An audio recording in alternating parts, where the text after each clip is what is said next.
के तपाईले कहिले यस्तो महसुस गर्नुभएको छ जब कसैले तपाईलाई भन्यो तिमी सक्छौ र तपाईले साच्चै नै त्यो काम गरेर देखाउनु भयो, अथवा कसैले तिमीले पक्कै सक्दैनौ भन्यो र तपाईको मन खुम्चियो?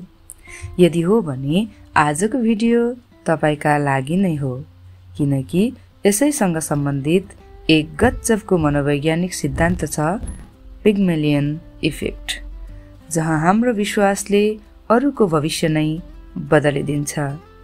नमस्कार, म रबिना लिम्बू, एक शिक्षक, प्रशिक्षक, लेखक र सकारात्मक सोच फैलाउन चाहने व्यक्तिको रूपमा आज म एक अत्यन्त महत्त्वपूर्ण विषय प्रस्तुत गर्न चाहन्छु, पिग्मेलियन इफेक्ट, जसले विद्यार्थी, कर्मचारी, परिवार वा हाम्रै व्यक्तिगत जीवनमा अविश्वसनीय परिवर्तन ल्याउन सक्छ। यो सिद्धान्त सर्वप्रथम 1968 मा रोबर्ट रोसेन्थल र लेनोर ज्याकोब्सन नामका दुई अनुसन्धानकर्ताले प्रस्तुत गरेका थिए। उनीहरूले एउटा विद्यालयमा रोचक परीक्षण गरे। उनीहरूले शिक्षकलाई केही सामान्य विद्यार्थीका नाम दिए र भने कि यी महाको अल्छी छन्, भनेको मान्दैनन्। उक्त विद्यार्थीप्रति शिक्षकको अपेक्षा नै थिएन। मनमा यस्तो सोच हुन्थ्यो कि यी अल्छी छन्, भनेको मान्दैनन्, घमण्डी छन्, यिनलाई सुधार्न असम्भव छ, यस्तै। यसरी नै ती विद्यार्थीमाथि शिक्षकले कुनै सकारात्मक अपेक्षा राखेनन्, थप अवसर दिएनन्, चुनौती र हौसला केही प्रदान भएन। विद्यार्थी आफै पनि आफूलाई कमजोर, अल्छी, भनेको नटेर्ने प्रवृत्तिका हौं भन्ने महसुस गर्न थाले र त्यस्तै स्वभाव प्रदर्शन गर्न थाले। यसै गरी अर्का केही विद्यार्थीको नाम दिँदै शिक्षकलाई भनियो कि यी विद्यार्थीहरू अत्यन्त प्रतिभाशाली छन्, भविष्यमा धेरै राम्रो गर्छन्। तर वास्तविकता के थियो भने यी विद्यार्थी कुनै विशेष थिएनन्। उनीहरू पनि अघिल्लो समूहका जस्तै सामान्य नै थिए। के भयो थाहा छ? शिक्षकले तिनीहरूलाई बढी ध्यान दिए, बढी सम्झाए, थप अवसर दिए, प्रोत्साहन दिए, तिमी सक्छौ भन्ने संकेत बारम्बार देखाए र केही महिनापछि उही विद्यार्थीहरूको प्रदर्शन कक्षामा सबैभन्दा धेरै सुधारिएको भेटियो। यसरी वैज्ञानिक रूपमा सिद्ध भयो कि हाम्रो सकारात्मक अपेक्षाले अरूको व्यवहार बदल्छ र अन्ततः परिणाम पनि बदलिन्छ। कहिलेकाहीँ एउटा सानो विश्वासले जिन्दगी नै बदलिदिन्छ र यो कथा त्यसकै उदाहरण हो। एउटा कक्षामा रोसा नामकी एक विद्यार्थी थिइन्। उनी चुपचाप बस्थिन्, बोल्न डराउँथिन् र आफूलाई कमजोर ठान्थिन्। घरमा पनि भन्थे रोसा त पढाइमा खासै राम्रो छैन। यसले उनको आत्मविश्वास झनै खुम्चिन्थ्यो। एक दिन नयाँ शिक्षक आउनुभयो, सोनु म्याम। उहाँले सबै विद्यार्थीलाई ध्यानले हेर्नुहुन्थ्यो। उहाँले रोसाको आँखामा एक किसिमको डर र कम आत्मविश्वास भएको महसुस गर्नुभयो। एक दिन उहाँले रोसालाई बोलाएर धेरै प्रेमपूर्वक विश्वस्त ढंगले भन्नुभयो, रोसा, तिमीमा गहिरो सोच्ने क्षमता छ, तिमी चाँडै सिक्छौ। मैले तिम्रो भविष्य उज्यालो देखेकी छु। यो रोसाले सुनेको पहिलो सकारात्मक विश्वास थियो।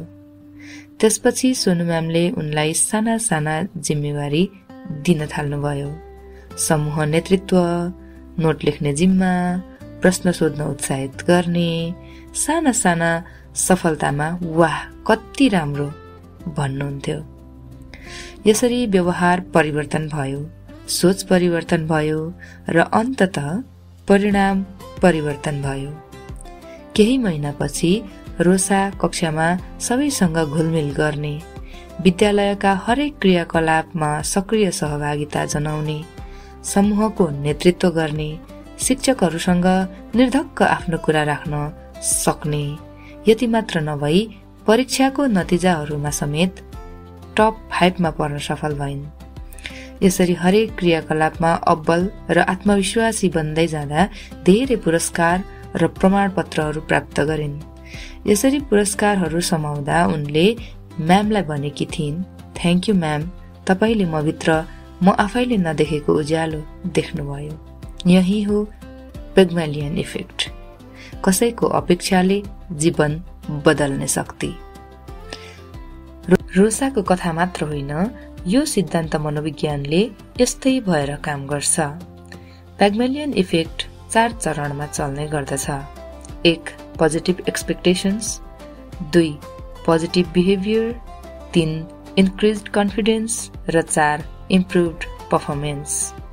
1 नम्बरमा हामी कसैमा राम्रो अपेक्षा राख्ने गर्दछौँ र 2 नम्बरमा हाम्रो भाषा, व्यवहार, समर्थन सकारात्मक हुँदै जान्छ र तेस्रो नम्बरमा व्यक्तिले आफ्नो क्षमतामा विश्वास गर्न थाल्छ र चौथो नम्बरमा व्यक्तिले सफल नतिजा हात पार्दछ। यसलाई मनोविज्ञानले सेल्फ फुलफिलिङ प्रोफेसी पनि भन्ने गर्दछ।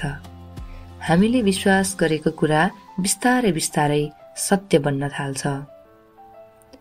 यसलाई हामीले कक्षामा कसरी प्रयोग गर्न सक्छौं त? कमजोर विद्यार्थीलाई पनि विश्वासका आँखाले हेर्नु, तिमी सक्छौ, मैले तिम्रो क्षमता देखेको छु जस्ता वाक्य प्रयोग गर्नु, अवसर दिनु, प्रश्न गर्न प्रोत्साहन दिनु, विद्यार्थीका साना साना प्रगति देखेर प्रशंसा गर्नु, मौखिक तथा लिखित पृष्ठपोषण प्रदान गर्ने, सकारात्मक पुनर्बलमा जोड दिने आदि गर्न सकिन्छ। त्यसै गरेर कुनै पनि कार्यालयमा नेतृत्व गर्दा कर्मचारीलाई भरोसा देखाउने, जिम्मेवारी र स्वायत्तता दिने, प्रोत्साहन र सम्मानको वातावरण बनाउने आदि गर्न सकिन्छ। के हामीले यो सिद्धान्तलाई घरमा पनि लागू गर्न सक्छौं? अवश्य पनि सक्छौं। बालबालिकासँग सकारात्मक भाषा प्रयोग गरेर साथी, परिवारलाई तिम्रो भविष्य उज्जवल छ भनेर, आफैलाई पनि म सक्छु भनेर मूल्यवान अपेक्षा राखेर यी सिद्धान्तहरू लागू गर्न सकिन्छ। र मलाई यस्तो लाग्छ, एउटा राम्रो कामको प्रशंसा गर्न नसक्नु वा नजान्नु भनेको अर्को 2 वटा नराम्रो काम गर्न प्रोत्साहन गर्नु हो। र भनिन्छ नि, जब हामी कसैलाई उचाल्छौं उनीहरू आफैले आकाश छुन्छन्। र विश्वास सबभन्दा सानो तर सबैभन्दा शक्तिशाली उपहार हो। सही शब्दले कमजोरलाई बलियो र बलियोलाई अद्भुत बनाइदिन्छ। कसैको जीवन बदल्न एउटा वाक्य नै पर्याप्त हुन्छ, म तिमीमाथि विश्वास गर्छु। प्रिय साथीहरू, हामी सबैसँग एक अदृश्य शक्ति छ। हाम्रो सकारात्मक सोच, हाम्रो विश्वास, हाम्रो अपेक्षा। हामी आजबाट सानो परिवर्तन गरौं। कसैलाई कम आँक्ने होइन, उहाँमा सम्भावना देख्ने।